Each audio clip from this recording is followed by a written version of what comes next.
Like I did hit the button. I guess I should tell you ahead of time, right? Right, I guess. But then again, I was only talking about swamp water. What That do you that know about swamp water, Lage? I don't know that this okay. Maybe I should say this almost tastes like fish tank water. It's Gross. so hot in my office. Like my water is just like it's not even room temperature. It's kind of like yeah, like fish tank water. Look, man, that is the worst shit in the world too. I was Yeah, cleaning.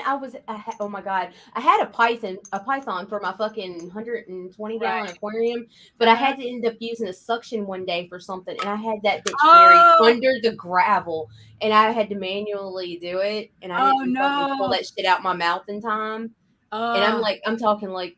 I swallowed that shit. It was ew, bad. I was sitting there gagging myself and all everything. the Yes. amoebas. Oh, Yeah, yeah, that's it what it is. I was feel like gross. I could get a brain eating amoeba from my water right now. Just don't snort it. Yeah, Like that exactly. shit had me so paranoid when it first started because it was really Right. bad in Louisiana and Florida. Yeah, no. So I Yeah. was like putting fucking earplugs up my Right. children's nostrils to bathe them. Yeah. No, no, no. It's more people die of brain. Oh, my mom was just telling me there was a guy who recently died of a brain eating amoeba. More And people. good morning, motherfuckers. What? Look, brain eating amoebas are kill more people annually in Florida than alligators. So there Oh you go. fuck There's your yeah. factoid. Oh, and here's the bigger. Guess what they found? Guess what they finally confirmed in Florida? Brain eating. Wild born anacondas on top of the pythons. Isn't Oh, that very lovely? nice. Very nice. Yeah. Yeah, good morning, everyone. It is what July 17th, Oh, 2023, oh, and this brother. is some kind of shit show. We're gonna just go It's all off the Monday. rails. It's Monday. Yep, it's Monday. It's Monday. It's hot. It's 90 degrees in the office. I'm sweaty again. It's like That's hot. my aircon bill is going to be disgusting at the end of the month. So You ready for this? absolutely not. But hit it.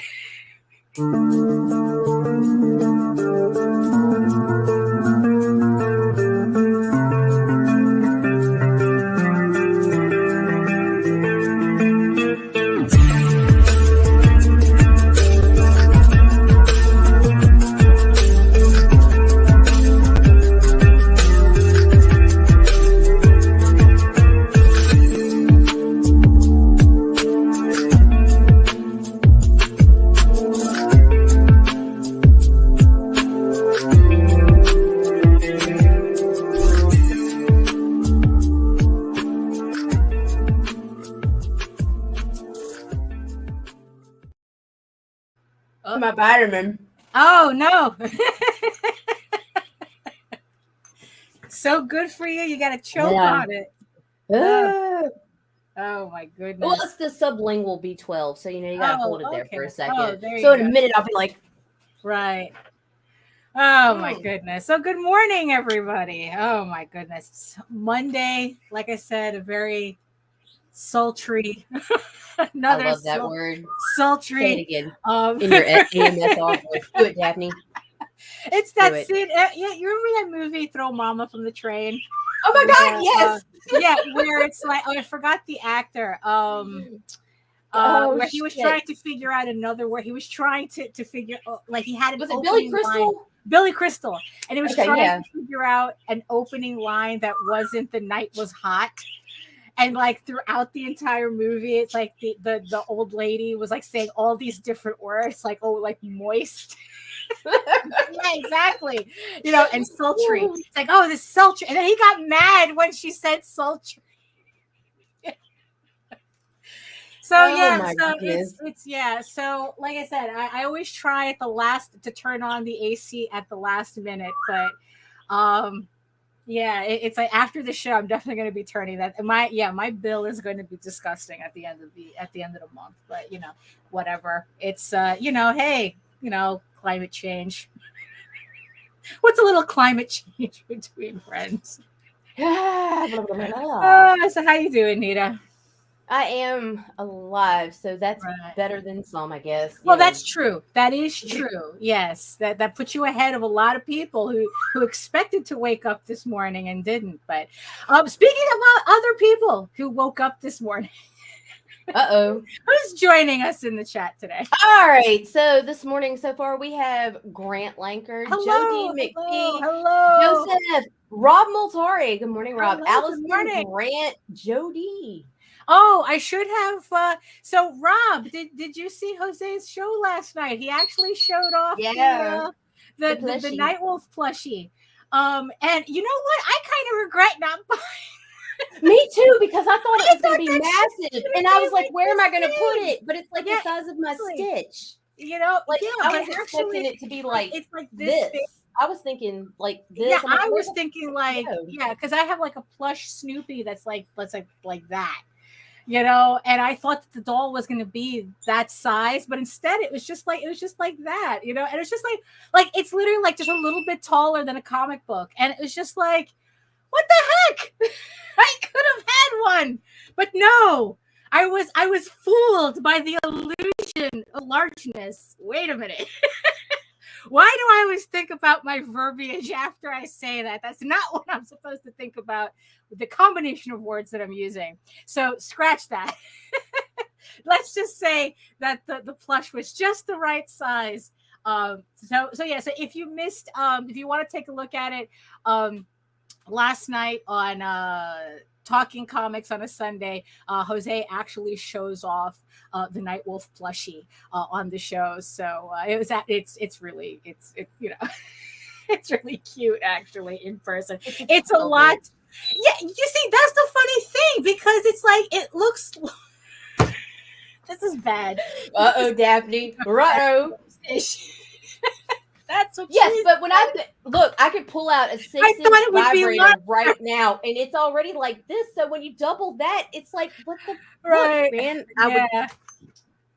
Yeah. So, well, never mind. We're not going to do that this morning. Oh no, we're not going to. No. So, yeah. Okay. So we're already this is sultry of what the show is going to be today. It's like we don't know what the fuck we're doing. And yes, I see you. I see you, my very sweaty eyeball person, eyeball people, all my beautiful eyeball people watching us from regions beyond. No, she was actually pleased because bigger is not always better, Patrick. That's true.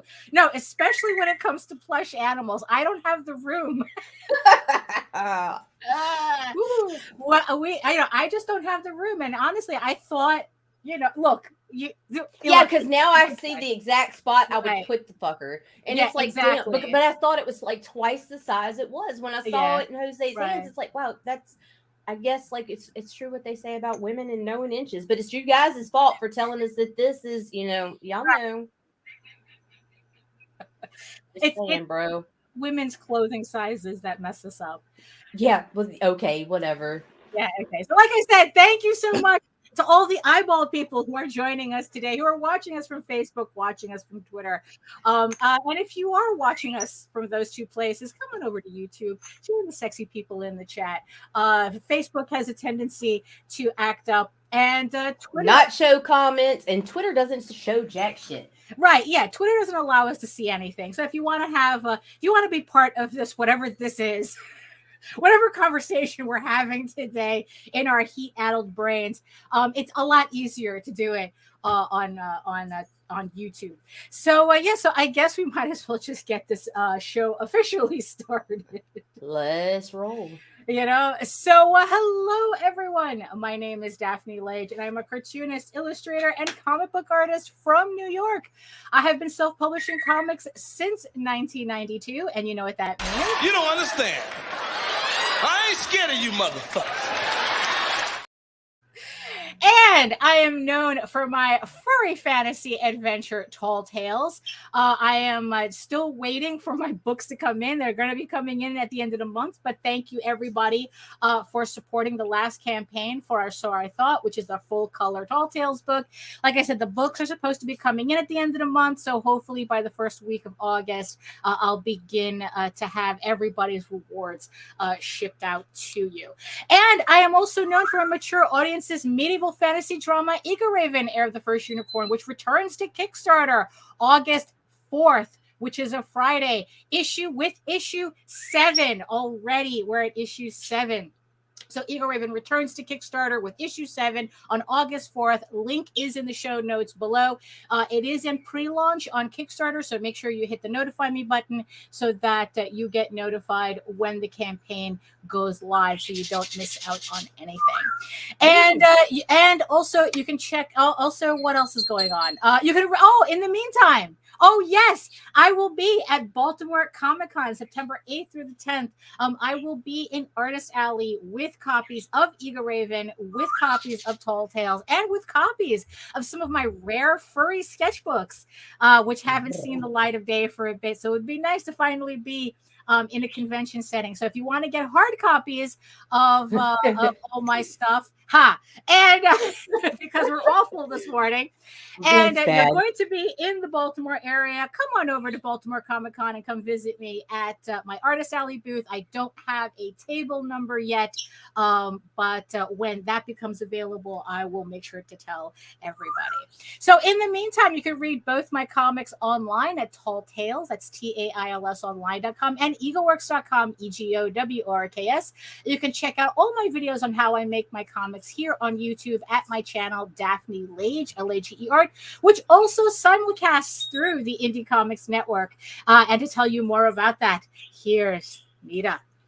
Yes, Indie Comics Network is a channel on YouTube, and my name is Nita Lanning, and I am a writer, vlogger, blogger from Southeast Louisiana who is trying to live in 2 different time zones unsuccessfully. Yeah, no, we had a little panic this morning. Oh my God, she sent me a DM going, "Am I starting to show myself?" And I go, "Wait, what?" And I was checking all my clocks. It's like, yeah, and I'm over here sweating. I'm like, where the fuck is she? Come on, Daphne. Because I do not want to face this music alone. I don't. Right. Yeah, no, do well by myself. I'm a banter-er, not a banter-e. Right. Yeah. It's like, yeah, so she was in the room an hour early. So and waiting for 15 minutes. I'm like, where is she? I want to talk shit about this dude. Right. Oh no.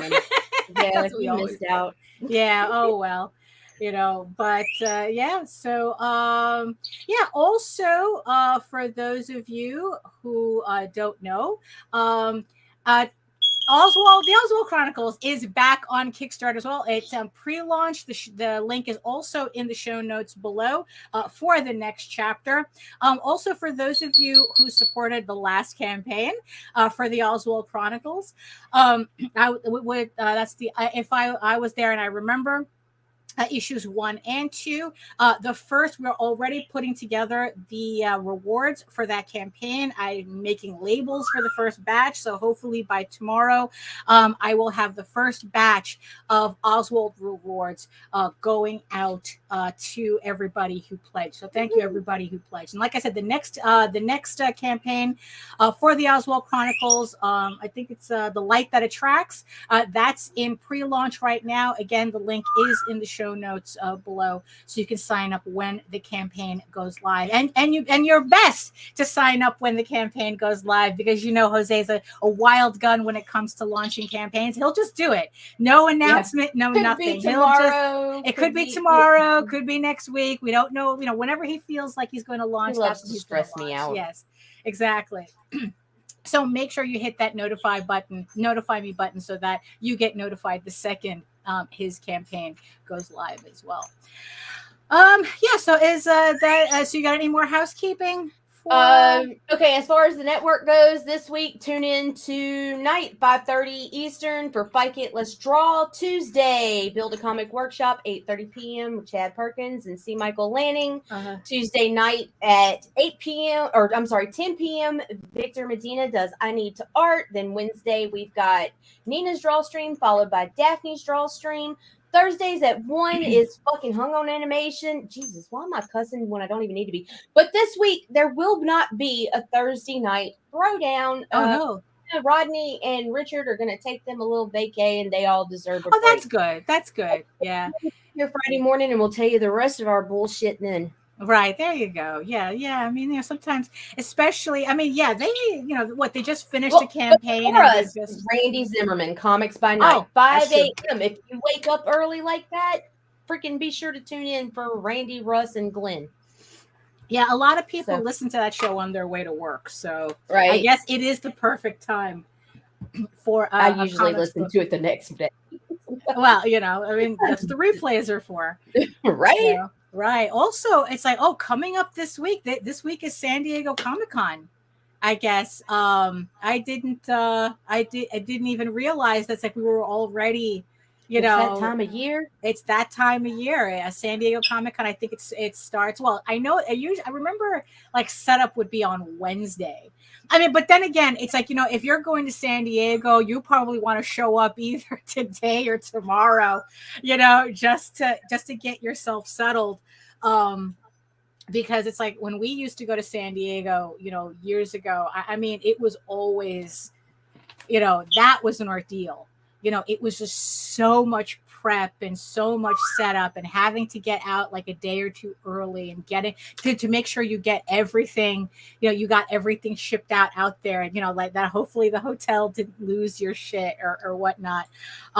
There was one San Diego where we shipped our stuff out to the hotel and the fucking hotel sent everything back. Yeah. They refused the shipment. Oh, no. That was such an awful year because it was just absolutely that. Yeah. That's like the worst. Yeah, it was really bad. It was an absolute ordeal. And then it's like, and everybody that I spoke to going, I've never heard of anybody refusing shipments like that. I've never heard of a hotel doing that. Usually a hotel will hold your stuff, so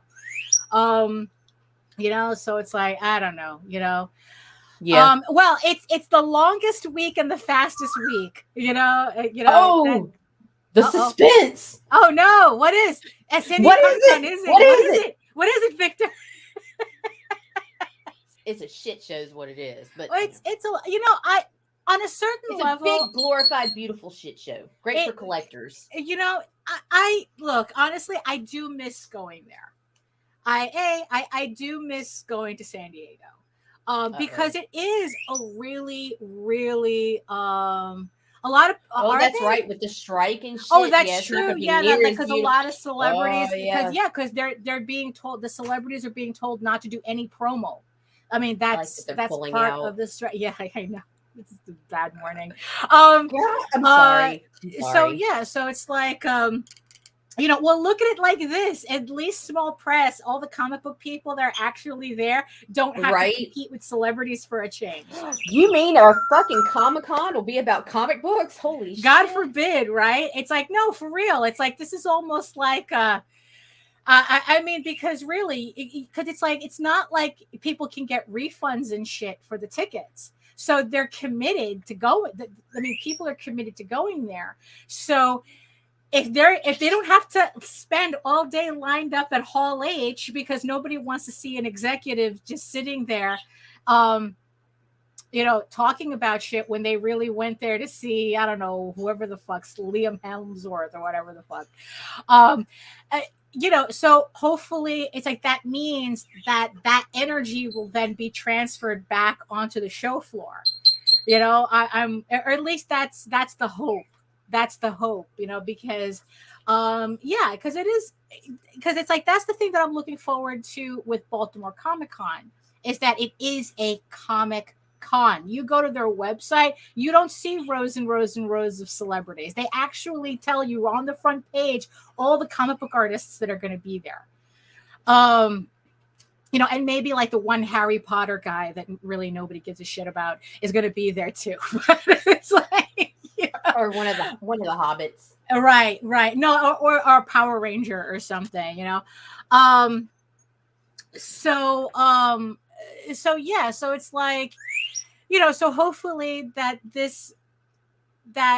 that this means that San Diego will have a different kind of energy with us not having to compete with celebrities. But like I said, though, I actually miss going to San Diego. But if it was like the show itself was the easiest thing to get into, like getting a table in the small press, that was the easiest part. It was everything else all around it that was a nightmare. If anybody knows the gauntlet that is the hotel lottery, I mean, where it's literally that, where it's like you can't pick out a hotel like a normal person. It's like you literally have to enter an online lottery system just to get a hotel room, and it's like, and then everything, and then everything else around it like jacks up their prices, and it's just like, and again, it's like, even if you're shipping stuff out to a hotel that, you don't, if they don't ship it back, it's like they're charging exorbitant prices for receiving the books, and then it's the cost of shipping and the cost of shipping it back. I mean, it really like the show itself is the easy part, and it's just, but as a fan, like being able to walk around the show floor as a fan, there's a lot going on and a lot of cool stuff there. And yeah, and it's an easy way to blow any type of money, because there's a lot of cool exclusives and stuff, that if you're lucky, you'll be able to get on eBay for just a little bit over, MegaCon is price. As big as I can do. I'm having an anxiety attack thinking about San Diego's. Yeah, San Diego. No. It took us there was like one time me and Jose walked the show floor. All we did was walk the center aisle without stopping, and it still took us 45 minutes. Just to walk the center, not looking at anything. And it was just like, it's big. It's big. Bro, I spent 75% of MegaCon hiding under a stairwell because it was the only corner I could find where there weren't people bumping into me. Yeah, no, really. It's very easily to get sensory overloaded. And the worst part is, like, especially on Saturday, you're at risk of getting stuck in a bottleneck. And I got caught in one of those, and it took me, and I was like literally standing in place for 45 minutes because nobody could move anywhere. Like I don't know what was going on, where it's like nobody was moving, and I was just like, okay, I guess. And look, they should give short people complimentary bike flags. Like, I swear to God, like I literally was having to hold on to Meredith's ass to go through the fucking con. Like I had a finger through her belt loop. I've seen people do like tie balloons to their kids. I mean, fuck their kids, man. I'm talking about exactly. Look like Japanese tourists with your little flag or whatnot. The Brazilians at Disney World with their flag and their green and yellow shirts. It's like, it's absolutely would. Oh absolutely no, yeah, would. I could. Yeah, she would. We would need to get her one of those monkey backpacks with the tail. You gonna hold my leash, Daphne? Yes, I am. Yes. It's like, Nita. Well, this is an interesting change of events. But so San Diego is this week. I hope that everybody who is going there has a good time. Like I said, I hope that in spite of everything, it all works in our favor as comic book artists or comic book creators, because a good chunk of the competition, the attention competition, is being taken out. So, who knows? We'll definitely hear the stories as the weekend goes along. So, So I guess I don't want to spin it a little too far from the topic at hand, but it reminded me of something that. There's a topic. Yeah, I know. Oh, wait, I know this. Right. Yeah. No, because I don't remember what we were looking at, but it's always that type of live stream. Where I had shown like a YouTube video or something, and at the end of a YouTube video, they show all the recommends on the channel, like all the right. So depending on who plays the video, you get to see what kind of shit gets recommended. Right. And I remember showing a video, and then all my recommends came up. And I remember you had said that it's like that my YouTube recommendations was probably the most gentle things that you have ever seen. Where it is just like, it was like mostly like all art tutorials and lo-fi, very sweet background music, like there was nothing like, meanwhile, if you do the same thing on Nita's computer, it's like serial killers and killers and bondage. And yes. What is pegging? It's like, no, for real. It's like, what is consent, non-consent? Right, I know. It's just like absolutely like an absolute wild horror shit. show. It's the same thing when Jose plays something. His recommends are pretty bizarre. It's completely random. Yeah, it's not it really customized is at all. Yeah, so so it was something that that I had told Meredith a long time ago, that she said that it really stuck with her. And, I completely follow it, especially the way, like the crazier social media gets, and especially with the whole like, oh, Twitter's falling apart and whatnot. Is that my whole thing is that, if you're having an awful time online, it's because that's how you're curating your experience. It's like if you feel that all you're seeing is negativity online in your social media experience, you kind of have to sit back and think about, it's like, look, this social media is algorithm based, and it's giving you, it's only returning what you pay attention to.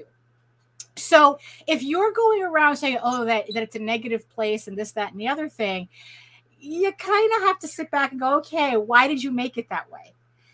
And this is something that I had to really go through, where it's like, I'm like, oh, I hate being on social media and this, that, and the other thing. All I'm seeing is people bitching and this, that, and the other thing. And then it's like one day I decided I was going to clean up my Twitter feed, because that's where the worst of it. That's where the worst of it is. Unfollow. Right. Where before, what I was doing was that I was using a lot of the banned words list on Twitter, where it's like if there's a word or a topic, I just ban that topic and it quiets down a bit. Right. But you see, that was the trick though. There was one particular time where I said, fuck it, I'm going to purge my list. Actually, I think it was after I had watched a video where someone literally got rid of all the people that they followed. They unfollowed everybody on their Facebook. This was on Facebook. To start over. And they completely just left it to a couple of things that they just wanted to see, and that's it. But they didn't follow anybody. And they said that they're kind of like, they actually literally felt their brain quiet down because of that. And I decided to do the same thing to Twitter.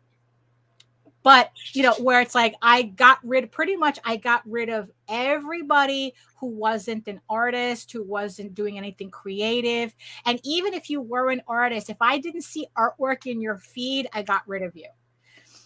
Because that's the one peeve that I have, is that, I go to check out an artist. This happened like the other day. I was looking through someone's feed and they were showing off a lot of really cool artwork. And every time I went to that artist's feed to see more of their artwork, it was like mostly their feed was mostly memes and shit. Like they were like pictures of their family, memes, and then it's like the one piece that got me to go over to their thing to begin with. And I'm like going, what the fuck? It's like, I'm coming here to see your artwork, not to learn about your family. Okay. No offense, but that's not what I'm really on here for. So, so it's like, so if you're an artist that doesn't have art in your social media feed, I'm not going to follow you. So I really cleaned out my list. And there was especially a couple of people that I was kind of really glad to get rid of.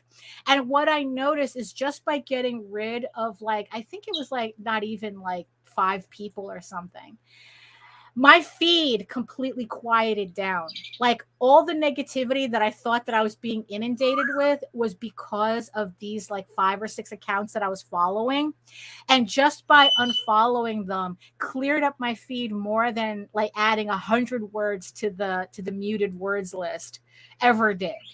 And it's like, wow, it's like, what it was that I was pretty much following the equivalent of the crazy cat lady, where it's like, like, really, it's like, until the crazy cat lady finally died, I didn't realize how much absolute chaos one person could create. Now imagine social media. So it's like this one woman was a complete loudmouth troll with no consequence. Terrorized our neighborhood for 8 years, and that she ended up finally passing. And then it's like the neighborhood has never been so quiet. Sometimes you can go outside and hear a pin drop. I mean, we're talking about like the neighborhood would literally be on edge as to when she would come out of her house. That's how I've heard it. Yeah. So imagine that same vibe online. And that's exactly what was happening to me on Twitter, except I had the equivalent of 5 crazy cat ladies, screaming in my feed.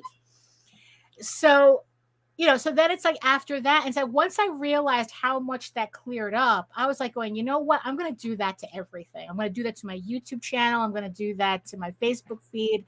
It's like, you know what? The experience I have online is the experience that I'm going to create for myself. Just because the algorithm wants me to see something doesn't mean I have to listen to it. I dropped 2,247 people off my Facebook. Was that before or after the spammers the other day? Oh, that was before. Now with the spammers, it was about 4K, but still. Damn. Yeah. And it's like, and it's just like, and then here's the thing too. I also got to a point where I wasn't unfriending people, but I was unfollowing them. Yes. So that I didn't have to see their stuff in their feed. If people were too overly whiny or political whiny, like or they mushy, post their memes. They don't post babies, because that's the thing. AI artist. Yeah, it's like, because it's like, no, I have to really not want to be associated with you to unfollow, to completely like unfriend you. I didn't unfriend anybody, but I just unfollowed because, like, you know what? It's like, look, there are just certain things that I just grew tired of seeing in my feed. Like I said, I wanted to build my social media feeds to be something that can inspire me. That can, not be a chore to go through, to actually be somewhat enjoyable.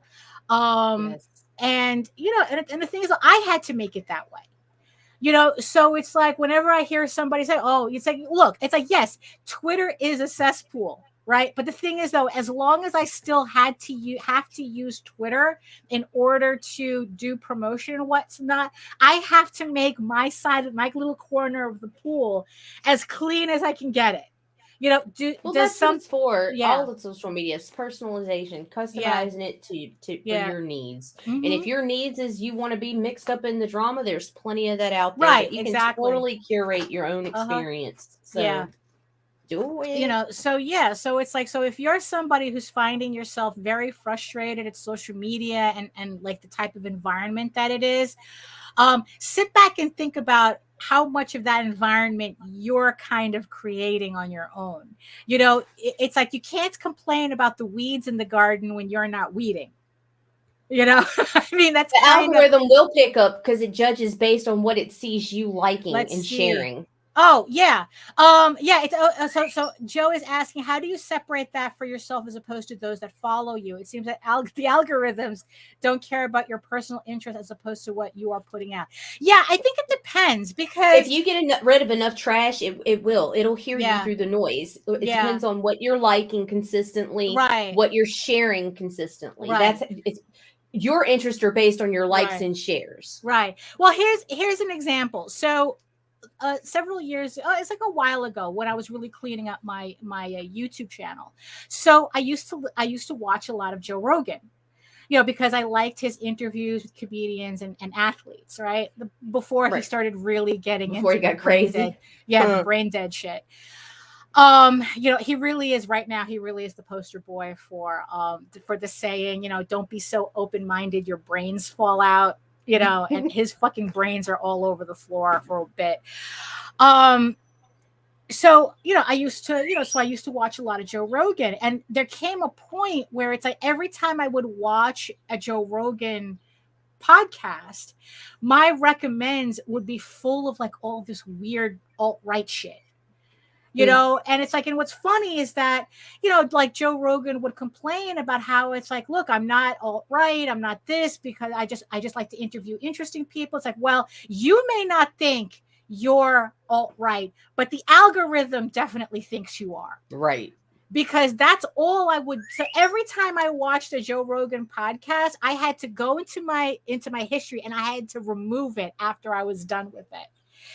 And then it's like, I know, and that's how I noticed that connection. Once I got rid of Joe Rogan from my history feed, all my the weird shit stopped popping up in my recommends. Because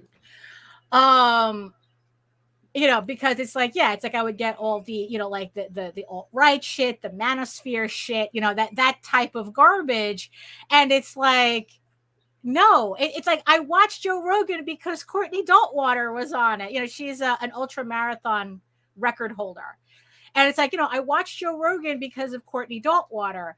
How come you're not giving me more Courtney Daltwater? Instead, you're giving me more whatever the fuck weirdos, manosphere weirdos.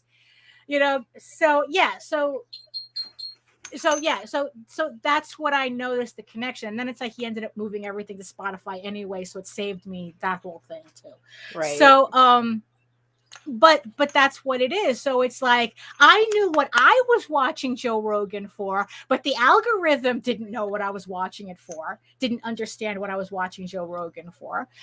So I had to curate based on that. So now if I want to watch Courtney Daltwater interviews, I just look up Courtney Daltwater. And now it's like every time I watch her interview, I get all of the Courtney Daltwater interviews. So, and that's so also with Instagram, I was fixing up my Instagram a bit, and I was really trying, like for a bit, I was really fighting with Instagram because again, it was giving me a lot of like bullshit. Like I want artwork. Let's see, what I noticed more is that I get tons of suggestions of people to follow based on who followed me, not based on what I liked. I see it more so for Facebook. Right, because it's reading everybody as a collective, I guess. And assuming, and I guess it's running on this. There's a video that I watched from Answers in Progress, where the guy actually goes through the history of the YouTube algorithm and explains what exactly, like he even talks to one of the engineers as to how the algorithm actually works on YouTube. There is a trick to that too. What? One thing you can do is frequently go through your recommended and suggested people and delete the ones you're not interested in following. Right. Well, that's true too. That's what I was doing too. Filter out. Yeah, because it's like, because it's choosing. Yeah, I'm sure that's taking into consideration like the people that you follow and what they're interested in. It's like, well, if you're watching this, then what they're interested in might interest you too. So it's doing that, like, so Instagram. So I don't know. I was having like a really hard time curating Instagram because it would just give me like just really, really stupid shit. Like I wanted to see artists, and then it's like all of a sudden it's like it would just give me like crafting people, but like recommends, but not but like children's crafts, like it was just like, no, I don't want to see videos of people making macaroni portraits. It's like, what the fuck? So it took me a while to really like curate. And also it depends on what you keep liking as well. So that's the thing too. So it's like on Facebook, I noticed that if I'm not seeing somebody in my feed, I go to their account and I just start liking all, like pretty much like a bunch of their posts. And then I start seeing them in my feed again. Yes. And I guess Instagram kind of works the same way. So I had to make sure that I was the best about that. Actually, Instagram is the site that you have to fucking work for. Yeah. Like they're not just gonna, and if you want your shit to be seen, you also have to be going on and liking, commenting, and fucking, you got to do that heart shit. You got to like it, people. Yeah. So sometimes the algorithm goes in the other direction though, because I thought that I was getting a good balance. And there's this Brazilian woman who does embroidery. And so I clicked on her. I clicked to follow her because, like, I really enjoy watching. Oh, you looked up. It's the same thing I looked up. Do it yourself vloggers. Now everything that pops up on Instagram is embroidery. Like now it's like all the artwork that I was like trying to curate completely disappeared, and now it's just all sewing videos. And it's like, I'm getting a lot of leather work. Come on, it's like that pendulum. It's like come on, So it's but the thing is though, it's like at least but it's like it's all about like curating the experience. And the thing is though, that also extends to what we do on the show as well. So if you're running a channel, curating the experience is actually a two-way street. Yes. So not only are we curating our own experience for social media, we're also curating everything that we do here so that you, the viewer, is hopefully enjoying how we set everything up. It's like when it comes to like, the way we use hashtags, the way we kind of create this aesthetic here, the way, it's the way we remove trolls, the way we do everything. We're constantly, we're constantly making sure that even that in the chat, that if you're joining us in the chat, that you have a very comfortable experience. And if it means banning people, we will do that, because that's part of us, curating the experience, not for us, but also for you. Right. It's like, it's kind of like you go to Disney World and sanitation's right there. You have the sanitation department, and they're picking up all the little bits and pieces of paper on the floor. That's kind of the equivalent of what we're doing here.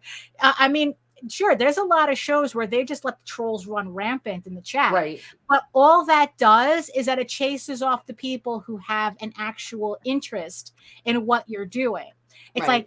Like, it's like people say, oh, I don't want to ban people because, freedom of speech. And I go, no, if someone is being disruptive, that's not.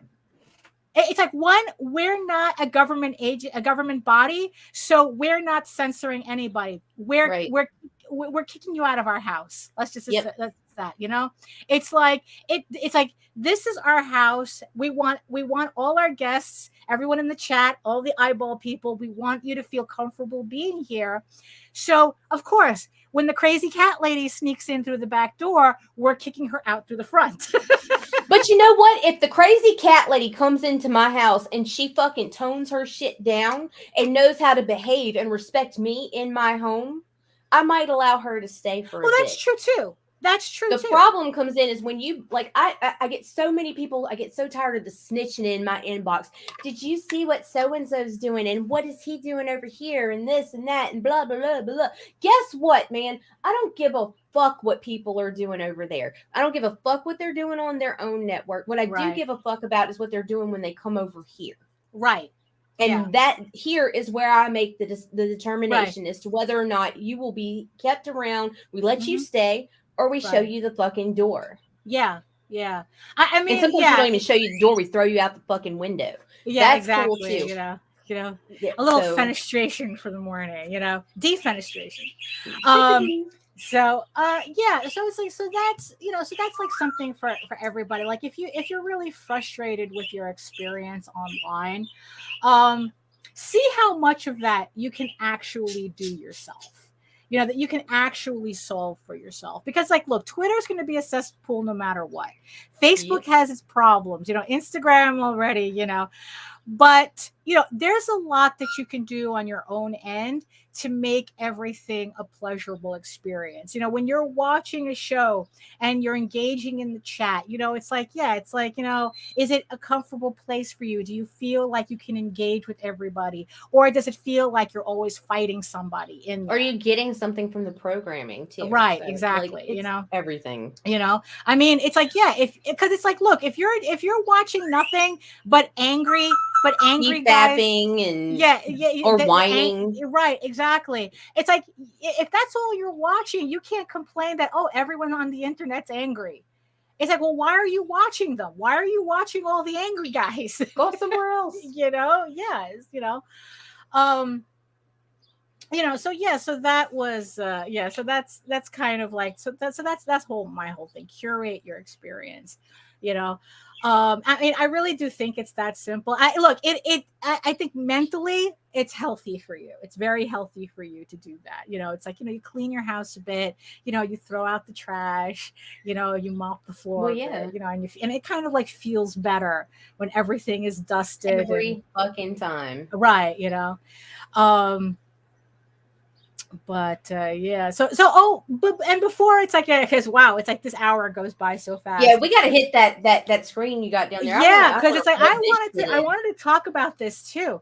So speaking of San Diego Comic-Con, so Kickstarter is going to be at San Diego Comic-Con, where they're doing a presentation, and they're going to be talking about their numbers for the first half of 2023.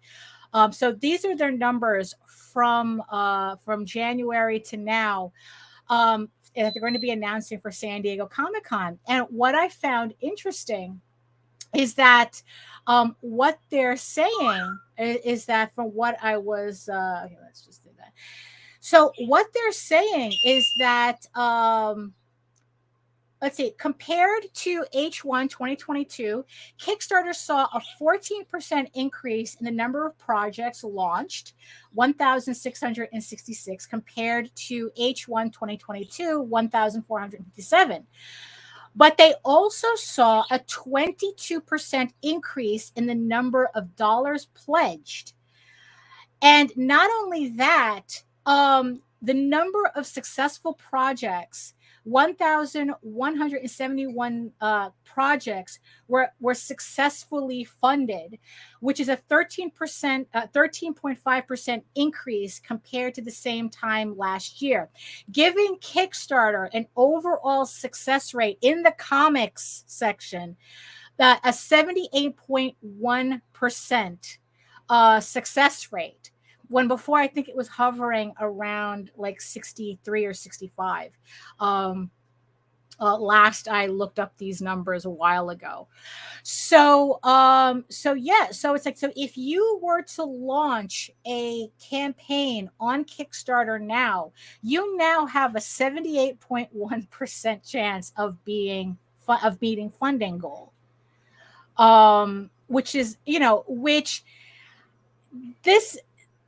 this kind of $2 and something more per pledge, but Kickstarter's dying. Shut the fuck up. I thought it was really interesting to see, because it's like, for the past couple of months, the people were like going, oh, the sky is falling, Kickstarter's dying, and this, that, and the other thing.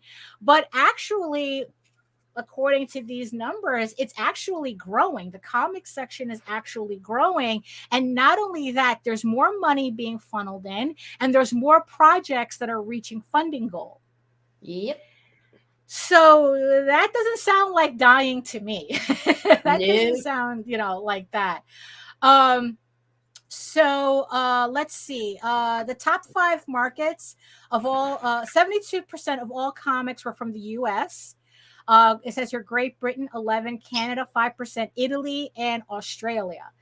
I'm kind of wondering if maybe I should adjust my shipping to adjust, like because Great Britain and Canada I already have on my shipping, but it's like, if Italy and Australia is coming up like this, maybe I should put, but Italy would be under the European Union, so that's already listed. But Australia, right.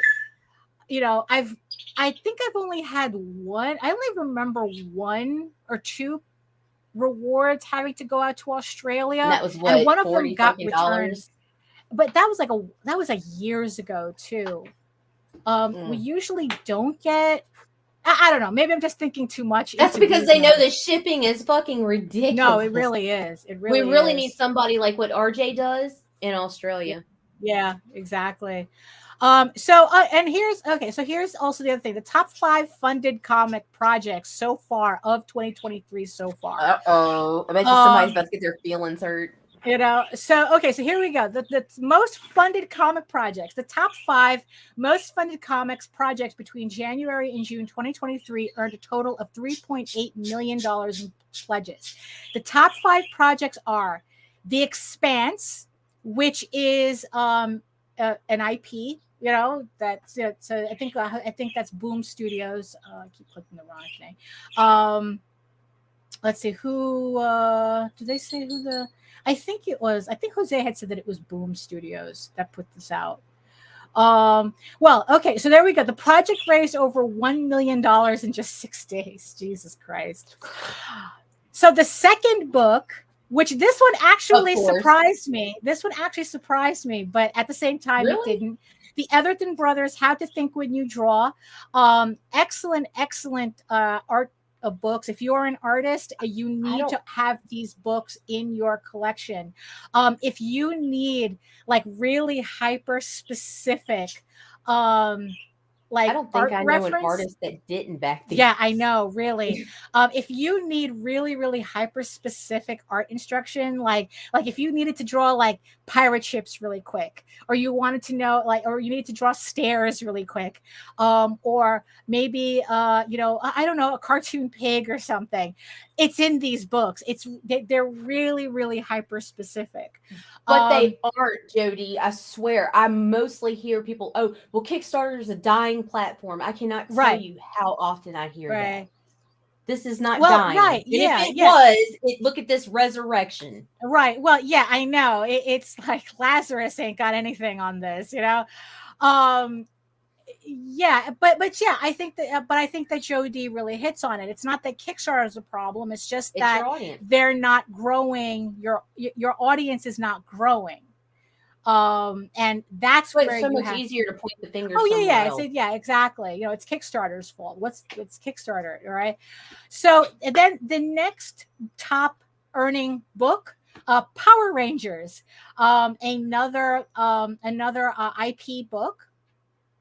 So that what does it say? It's like the project raised $600,000 over, and of course, a top 5 list wouldn't be a top 5 list without the one, the only Lady Death. It's like, what is it? He raised $100K in pledges in just 5 minutes on this campaign. Imagine that. That is so crazy. Raising $100K in 5 minutes. Like, I mean, holy shit, we're so happy when we can hit $1,500, $1,500 in like 24 hours. And this dude blinks and makes more money. It makes like a down payment on a house in New York. Shit. So of course it's Lady Death at number 4. Right. And then number 5 is something called Megalith from Bad Idea.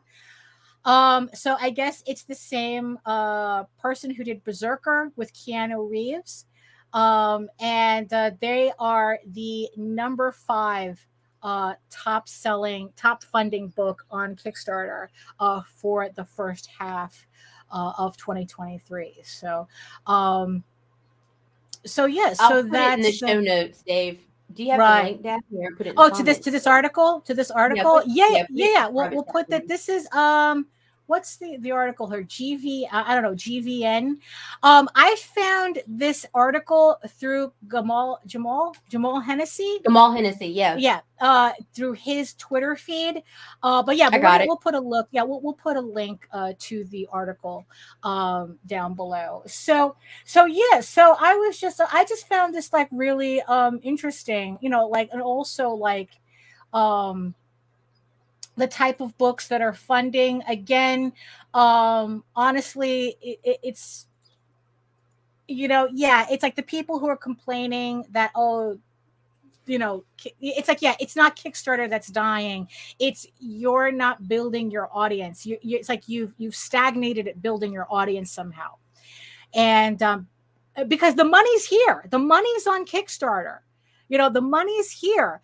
I mean, yeah, is it a lot of signal to noise? Yeah, it is. I mean, it's like what you're talking about, just half the year, the comics Kickstarter has seen, like 1,600 projects, in just these first 6 months.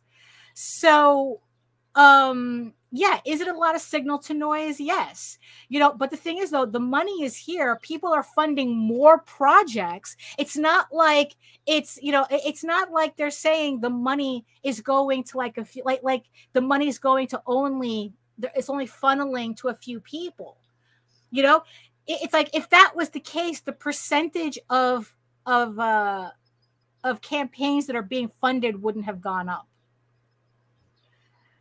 So yeah, so more people are coming on to Kickstarter. They're seeing their projects fund. A higher percentage are getting funded. So this is not a dying platform by any means.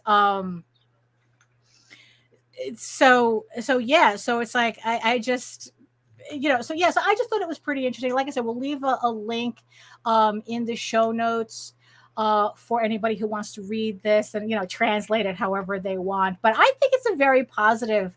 I don't know. I think it's a very positive thing to see, where it's like that. It's like that. It's actually Kickstarter is technically getting easier, I guess, or right. Probably people are getting their stride on it, that they know it's like, okay, I have to do certain things in order to there's still a lot of people who haven't even heard of Kickstarter. Every fucking campaign, somebody hits me up in my DMs with a message request asking me what is Kickstarter and how do they use it, and I have to walk them through the process. Oh, okay. So I mean, it's that's so yeah, so to bring up what Joe said, that it's like if you're not seeing traction on Kickstarter, that probably has less to do with Kickstarter and more to do with how you're marketing your book, or how how are you getting it out there. Again, dovetailing back into the whole curating your experience. How are you presenting your book to people? How is your social media presence? Right. It's like, how are you curating your space in order to best attract people to what you do? I haven't mentioned the book in a while, but for everybody, just as a reminder to everybody, the book that I highly recommend to get started on this process, if you kind of want to up your social media not game. Sponsored. Right, not sponsored. Would be nice, but not sponsored. Any more than I'm sponsored, I would like to be sponsored by T-Mobile at this point, especially after the last episode. It is the 1 hour content plan. You can buy it on Amazon. If you buy it on Kindle, you can get this and I guess like a companion book. I think it's like something. What was the other book? Hold on, let me get my Amazon thing up. Because there was 2 books that I bought. I just haven't gotten to the other one yet. Hold on, let me find what that other book was. Oh, Digital Orders. Hello. Yeah, so it's the 1 hour content plan. And then there was another book that I bought. This one's from Alan Dibb, the 1-page marketing plan. That let me see. Let me put this up on the screen for everybody to see it. Hold on. So these are the 2 books. So these are the 2 books here that I got. And as you can see, I paid a whopping $7.98 for both of these books on Kindle, because in the end, it was just a lot easier for me to go through on Kindle than it is to have a physical book. So it's the 1 hour content plan by Mira Which was only 10, by the way. Yeah, and the one-page marketing plan by Alan Dibb. Both of these books were originally recommended to me by Tyler Carpenter, and I swear, at least by the first one, I haven't gotten to the second book yet. And I want to throw this one out there too: the 500 social media marketing tips, the updated 2023 edition. Right, this motherfucker right here has got it going on, because it didn't help me much with Facebook because I pretty much already implemented everything. It did help some on Twitter.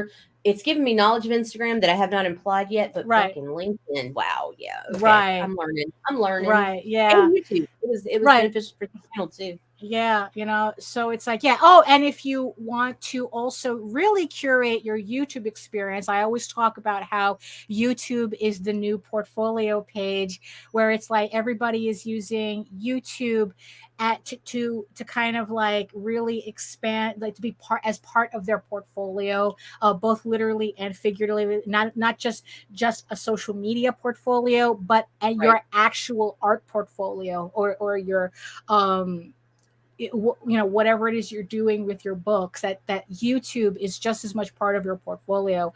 And one channel that I especially recommend everybody watch if you really want to up your game on YouTube is Nick Nimmin, who has a very extensive YouTube channel. The information is free. I mean, you can't get any better than that. And if there's anybody you listen to in terms of how do you grow your audience on YouTube, is you listen to Nick Nimmin. And his brother. I can't remember his brother's name. D. Nimmin. Demon. Those two are especially the ones that I've watched for us, both of us, really, to build what we kind of have going on already. There are some other YouTubers that I watch. One is Kelsey Rodriguez. She is especially she's mostly art related. So if you like physical art related. So if you're doing like well, it's true. It's always changing. Yeah. And that's why I tell people to pick 2 freaking platforms to really invest their time in. Be everywhere. Squat your name, squat your brand, but find what works for you and focus there. Yeah, exactly. It's like pay attention to where you're seeing audience growth and put your effort there. If you have the option to get a business account on any social media platform, always take advantage of that, because you can get in-depth analytics to your own feed. Yeah. So definitely. Yeah, because my 2 main, like for all the social media sites that I have, the 2 main ones that I concentrate on is YouTube and Facebook. Right. I don't know if you would. I mean, what's funny is that would you count Kickstarter itself as a social media? Yes, I guess if you're doing like a lot of updates and whatnot. Another person that I watch on YouTube for art specific YouTubing, I guess, is Kelsey Rodriguez. I like the fact that she's very art specific. And there was another one. Oh, Katie Steckley is another one that I've been watching as well, for a lot of she's mostly, she's really about optimizing your social media presence and YouTube and how to make vlogs and things like that. So there's a lot of information. Oh, that's what we're doing. We're just suggesting YouTube channels today. Check out Miss L for all your BDSM needs. She rocks, man. And now you know why she gets the recommends that she does, and I get the recommends. I'm curating my experience, Daphne. So that's because also, because the thing is too is that you want to be able to try to transfer everybody that follows you on Kickstarter and supports you on Kickstarter onto your mailing list, because again, it's like take advantage of these platforms, but the goal is to try to control as much of your audience as you can yourself. Don't completely depend on platforms to be your audience. Or at least to have your audience. Try to get them onto a mailing list so that if anything does happen, you still have access to those people. And again, your .com. Yeah, exactly. And yes, get a website. It's .com. Cut. Yeah, because that's the easiest way, because it's a lot nicer to say, it's a lot nicer for me to say eagle.com than indiecomicsnetwork.com than it is, catch me on Facebook. Right? And don't be like, I can't afford a website.